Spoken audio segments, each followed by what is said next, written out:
জলপাইগুড়ি সিম কাণ্ডে আরো দুজনকে গ্রেপ্তার করলো পুলিশ। ফলে এই মামলায় গ্রেপ্তার সংখ্যা বেড়ে দাঁড়ালো 5 জন। কেবল তাই নয়, জলপাইগুড়ির সিম কার্ড জালিয়াতির ঘটনায় কেবল দিল্লিতে নয়, মহারাষ্ট্র, উত্তরপ্রদেশেও এই ঘটনার খোঁজ পাওয়া যাচ্ছে, যে কারণে বিশেষ তদন্তকারী টিমগুলিকে ওই রাজ্যগুলিতেও তদন্তের জন্য পাঠানো হচ্ছে। এদিন সাংবাদিক বৈঠক করে একথাই জানালেন জেলা পুলিশ সুপার খান্ডবাহালে উমেশ গণপত। পাশাপাশি তিনি জানিয়েছেন, এই ধরনের বেআইনি কাজ বন্ধ করতে সিম কার্ড ব্যবসায়ীদের সচেতনতা বাড়াতেও কাজ করা হবে। এদিন জলপাইগুড়ি জেলা আদালতের সহকারী সরকারি আইনজীবী মৃন্ময় বন্দ্যোপাধ্যায় জানিয়েছেন, সিম কার্ডে ধৃত 2জনকে আদালতে তোলা হবে। বিচারক 4 দিনের পুলিশি হেফাজতে রাখার নির্দেশ দিয়েছেন। সিম কার্ড কাণ্ডে গত 2 দিন আগেও অর্ণব দত্ত, নরেন্দ্রনাথ ঠাকুর এবং সুনীল প্রসাদকে গ্রেপ্তার করে পুলিশ।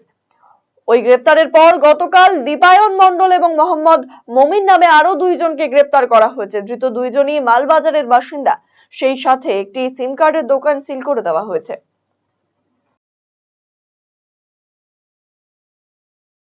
সিম ফ্রড সিম যা বলে কি ফ্রড ডকুমেন্টের উপরে যে সিম দেওয়া হয়েছে, এটা আমরা রিপোর্টটা পেয়েছিল, তার ভিত্তিতে ইনভেস্টিগেশন করে আমরা এখন অবধি 6খানা কেস স্টার্ট করেছি আমাদের বিভিন্ন থানাতে।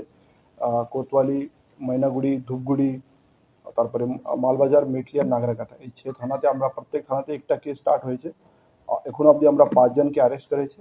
বাকি যেটা অল যে আমাদের ফোন নম্বর আছে সেটা তদন্ত চলছে, और अरेस्ट हो गए और केस ही रजिस्टर हो गई। এর মধ্যে এর আগে আমরা একটা কেস বালারহাট থানা অন্তর্গত করেছিল, তার মধ্যে আমরা ইনভেস্টিগেশন করে ওর চার্জশিটই হয়েছিল। তো মোট আমাদের 7টা কেস টোটাল হয়েছে। তো এবার আমরা এই তদন্ত আর ভালো করে হোক, আর যেটা মূল মানে মেসলি আমরা এটা তো সবাই জেনে গেছি কি সিমটা কিভাবে দেওয়া হয়, ফেক সিম। মানে একটা লোকের ফেক বলা থেকে এইভাবে বলতে পারে কি একটা লোকের আইডেন্টিটি ইউজ করে, ওনার ডকুমেন্টস ইউজ করে আর একটা সিম অ্যাক্টিভেট করা হয়। এটা আমরা এখন আপনি তো পেয়েছি, এখন এটা আমাকে দেখতে হবে এই যে অ্যাক্টিভেটেড যে সিম আছে ওই সিমটা ক্রিমিনাল পাশে কীভাবে পৌঁছে যাচ্ছে।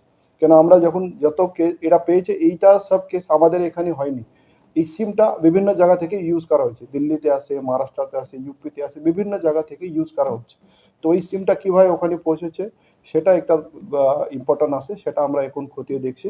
আর এটাই পাওয়া যাচ্ছে কি এরা মোস্টলি সবাই একটা এজেন্ট, মানে যারা আমরা দেখি অনেক জায়গাতে যারা সিমটা দোকানে সিম বিক্রি করে, या फिर মার্কেটে ওরা নিজে কোনো স্টল লাগিয়ে, এখানে কিছু জায়গাতে আমরা দেখেছি অনেক রুরাল এরিয়াতে নিজে বাড়ি বাড়ি গিয়ে সিম বিক্রি করে। এই বিভিন্ন ধরনের যারা আসে ওরা বিভিন্ন এইভাবে যারা কাজ করে।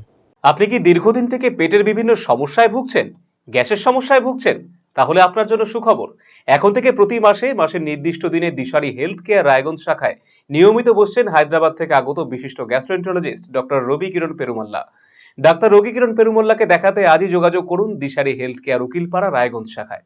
যোগাযোগ করুন 7477785509, 7477785512 এই নম্বরে।